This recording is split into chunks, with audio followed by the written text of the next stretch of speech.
Throughout most of the 19th century, the wristwatch was a piece of jewelry worn by women. Men carried pocket watches. It was during the Boer War in 1899 that British soldiers decided fumbling around for a pocket watch during battle was a serious waste of time.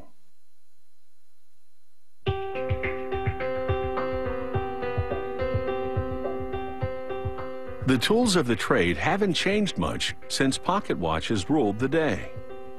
In this Swiss workshop, the mechanisms are meticulously handcrafted, just like they were centuries ago. The watchmaker starts by polishing parts to a mirror finish. He mixes lavender and almond oils with a diamond paste. He extracts a part called the cage from its storage solution, sets it in the paste, and polishes it against a zinc block.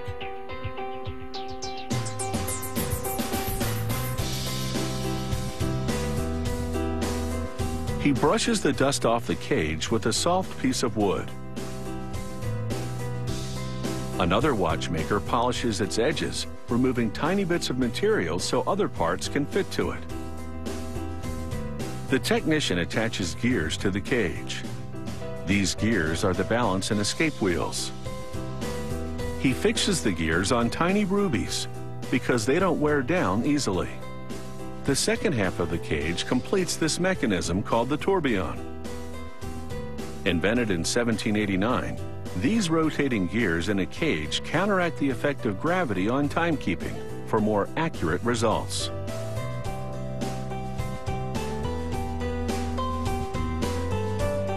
The watchmaker now magnifies the assembly and projects the image onto a screen to confirm that the gears and levers are interacting correctly.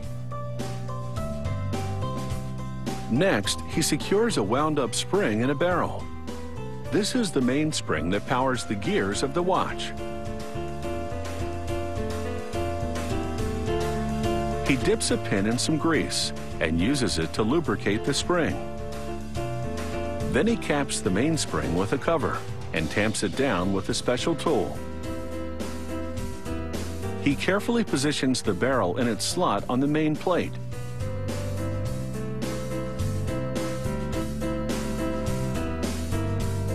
The watchmaker now installs another series of gears on the main plate. They'll transfer power from the spring to the tourbillon.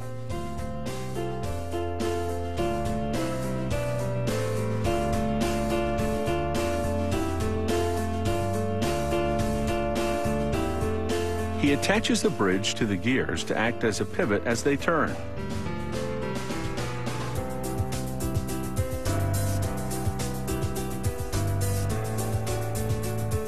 Another spot of grease keeps these wheels turning efficiently. With the spring barrel and its transmission gears assembled, production now reaches a critical moment. He places the mechanism in a holder that makes it easier to install the tourbillon.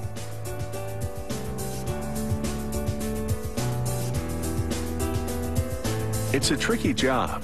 The cage must be precisely positioned for its gears to receive power from the spring. He now transfers the mechanism to another holder to insert the winding stem.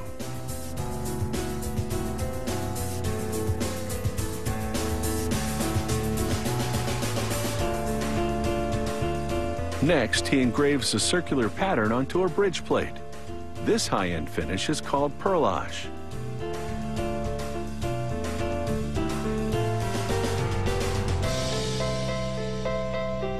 The technician attaches the textured bridge to the dial side of the watch.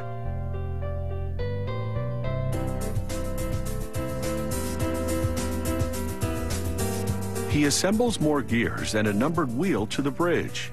These gears will provide the date information for this timepiece. Another bridge secures the gears that lead to the date wheel. He fastens it with tiny screws. He slides the second date wheel onto its axle and checks the setting mechanism.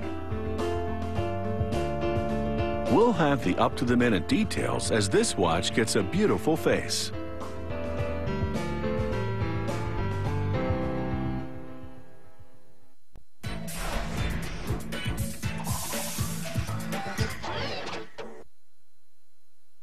Even in the age of digital and electronic wristwatches, the mechanical watch has an appeal that's timeless. Some are among the most complex in the world and can cost in the six-figure range. At that price, time is truly a luxury.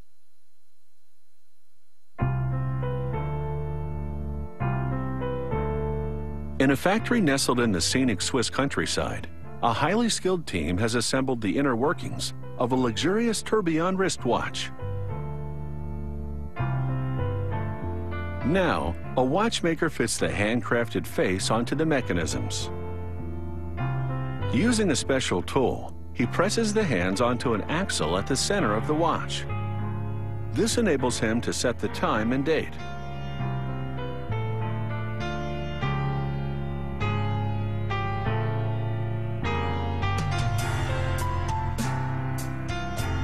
The watch will be encased with 18-karat red gold bezels sealed against the elements with rubber rings.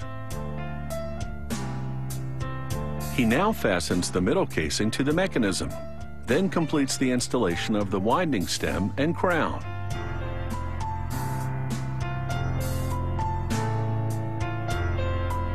The watchmaker lubricates the bridge for the auto winding system, then engraves a parallel ribbed pattern onto it.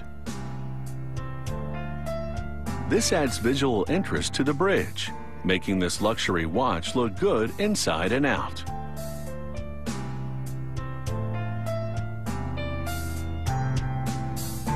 After the bridge has been set with jewels, it's ready to be installed at the center of the watch, where its jewels will keep parts from rubbing against each other, causing wear and tear.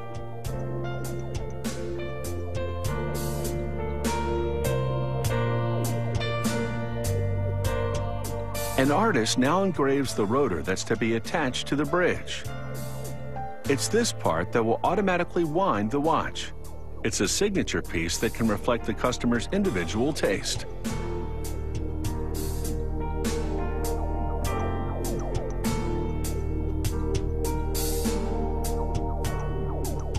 This stylish-looking rotor is now ready to be secured to the bridge. Once installed, even the slightest movement will cause this rotor to oscillate, and that action winds up the mainspring of the watch.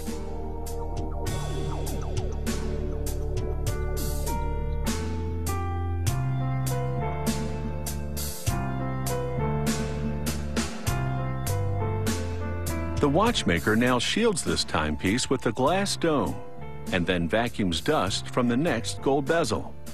He carefully cleans this clear sapphire window because even the tiniest speck of dirt could cause the watch to fail. He snaps the front bezel onto the watch. Then, using a special device, he presses the bezel to secure it. This action also squeezes the rubber ring between the bezel and the watch to create a waterproof seal. This watch will now be water resistant to a depth of nearly 330 feet. The back casing screws into place so it can be removed for maintenance work during the life of the watch. Using a special tool, he tightens the casing to just the right tension. He then inspects the watch to confirm that the rotor moves freely within the case. Next up is a computer analysis of the mechanism. A device holds the watch and simulates wrist movements, while the computer evaluates its accuracy.